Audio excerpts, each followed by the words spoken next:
and the nurturing of the next generation.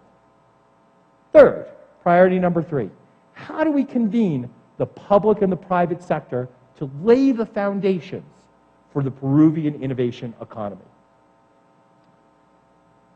If for those of you who were here last year or have seen some of the work that Mike Porter has done, really kind of digging down, and his team and the group here in Peru, really digging down into the Peru cluster environment, we know that a significant amount of the Peruvian economic growth, strong performance, has been grounded in that cluster environment over the past decade.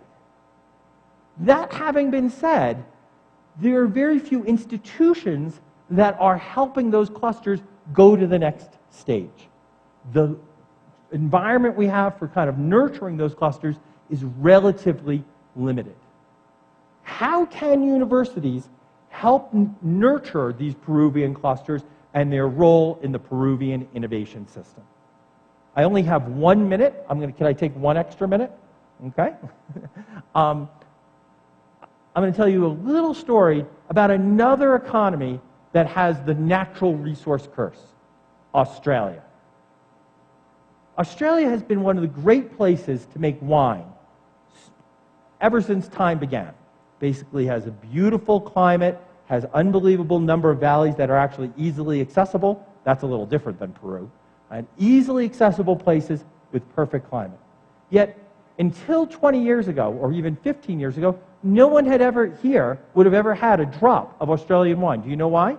They had no exports because they really didn't have a wine industry. Instead, what happened here was that they built some institutions of collaboration led by public-private efforts grounded in universities that took a more scientific approach to wine. They took the European varieties and adapted that to the Australian environment. They built winemaking schools. They figured out the supply chain. They exploited information technology in a way that the traditional industry in France and other places had not. Ultimately, building on their advantages in natural resources, they were able to build one of the most dynamic wine clusters in the world, or if not. That wine cluster grew significantly and became a leading performance indicator within the global wine industry, right? And has continued to grow over time.